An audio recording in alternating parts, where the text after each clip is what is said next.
All right, Ashley, thanks so much. Well, President Obama takes the stage before a packed house in New York for the NAACP's 100th anniversary. The president offering tough talk on the economic challenges, especially record unemployment facing the African-American community. But the president contended that while the government must continue working for equality, individuals must take charge of their own futures. I want to welcome back Marshawn Evans, the founder of the corporate consulting firm ME Unlimited, and DaRayl Davis is the founder of Financial Assurance. He attended the NAACP speech last night, and our Fox Business contributor and WStreet.com founder Charles Payne, who was also here yesterday.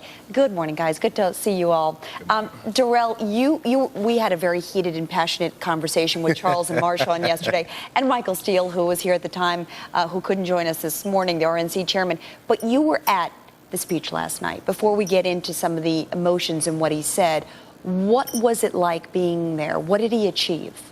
You know, I think it was a record setting in the sense that it's the 100th centennial, and of course we have our first African-American president, but people were just highly excited and emotional about the fact that the president was there, and just the milestone that his presidency has marked. And I think it's marked a era of progress, although there's still challenges that we're faced with. But he achieved I think a clarification of how we need to see things moving forward as we honor the past and the progress that has happened over the last 100 years. And Charles, part of that was, he said exactly what you said yesterday, which is you have to take ownership and you have to do it on your own. Right. And that was obviously for me probably the best part of the speech. I didn't like the idea of talking about clean energy and healthcare reform in that particular setting. To be quite frank with you, I mean, that's not getting to the core of the matter. You know, we can have healthcare reform and clean energy. That's not going to change the situation within the black community.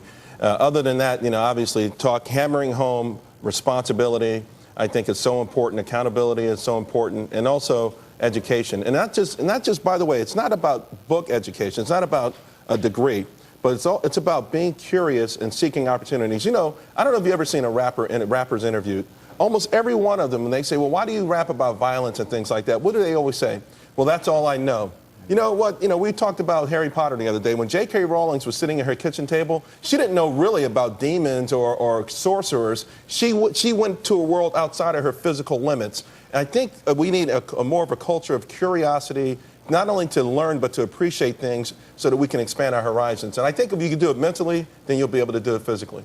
You know, Marshawn, before I get your reaction, I want you to take a listen to this because it speaks to what Charles had to say. This is a little clip from what the president said last night. We've got to say to our children, yes, if you're African American, the odds of growing up amid crime and gangs are higher.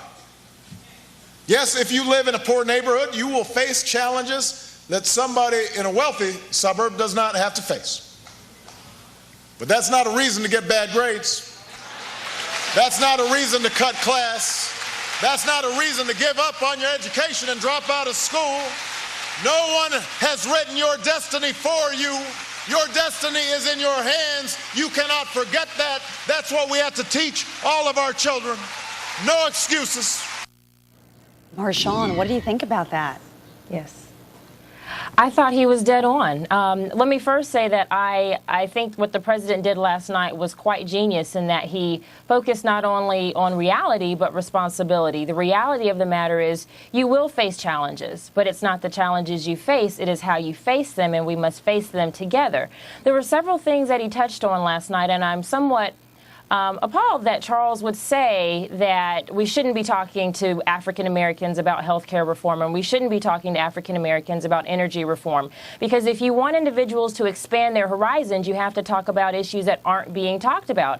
There are opportunities for jobs and innovation. There's opportunities for business ownership in those industries as well for minorities. And so we need to understand that. Financial literacy is important. Government responsibility is important. Personal responsibility is important. And I thought that he touched on all of those things while also acknowledging the fact that he didn't just get here as President of the United States on his own. He stood on the shoulders of individuals like W.E.B. Du Bois and Thurgood Marshall. So he also acknowledged the process of progress and also laid out a game plan for how we can continue to go in that direction. But Marshawn, let me just interrupt because since you were appalled, all I'm saying is that even if let's say tomorrow morning, every black person in Harlem had health care, free health care, and we were breathing clean energy, that would not change the core problems in the hood. That's what I'm talking about. That's what I'm saying. That was a political stunt that should have been somewhere else. It wasn't appropriate in my mind for that type of event. I don't think that you need to promote this stuff everywhere you go. I think the key is what's going to save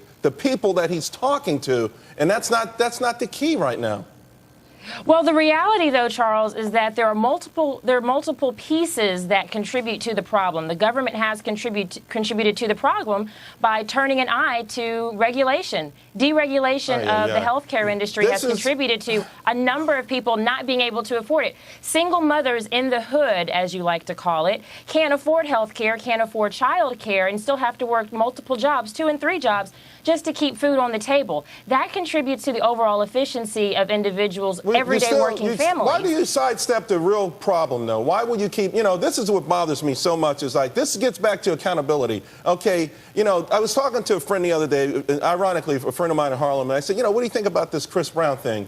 And she said, well, the media played it up a lot. Huh? The media played it up. This man beat up a black woman, and her first response was that the media played it up. We can't keep saying we're messed up, but they're messed up. I think at the end of the day, somehow we got to focus on the core, get our act together, to be responsible, accountable, and then we can attack the greater problem. Charles, I don't disagree with personal responsibility. I think the solution, as the president outlined last night, is the equivalent of a 3-legged stool. And that stool has 3 legs that are important. The first is personal accountability and responsibility. He touched on that first and foremost. You and I debated it yesterday, but the reality is an individual needs to be responsible for an individual's development. No one's disagreeing with that. At the same time, you can't ignore the responsibility that the government has, and you also can't ignore the responsibility of the private sector. Fair pay, equal opportunity with employment and hiring. There is a responsibility that all 3 of those pieces play. And I know you just want to focus on one, but that's what's got us into this situation. The government turning a blind eye to DaRayl, go ahead. Deregulation. You're listening to this. Marshawn and Charles, I want to say, I think what the president did was genius, as you put it, Marshawn. It was a balance, because we do have to take personal responsibility, but we also have to be engaged on issues that we typically are not engaged on. Folks are typically not politically engaged in policy making, and so to talk about healthcare reform or the other issues that are at the forefront of not just the African American community but the U.S. population in general, these are things that we have to tune into. The overhaul of our financial system and all of the issues that the president had to address. I think that was an appropriate audience to share those matters with. All right, Marshawn, I'll give you the last word. Now, there's one thing that was... Well, thank you very much. There's one thing that I wish the president had focused more on. He did focus on jobs, which is important. He focused on affordable health care. He focused on housing and also education and training. But we have to focus on job ownership and entrepreneurship. America is great because of innovation, and those are the areas that African Americans, minorities, and really all Americans right now can really take advantage of, is entrepreneurship and ownership, and that's really what we have to focus on. I agree with you 1,000% on that. All right, guys, we will leave it there. I'm so glad we agree. Great conversation, guys. I thank you all 3, and Marshawn and Charles, thanks for coming back to discuss it. DaRayl, thanks for being here.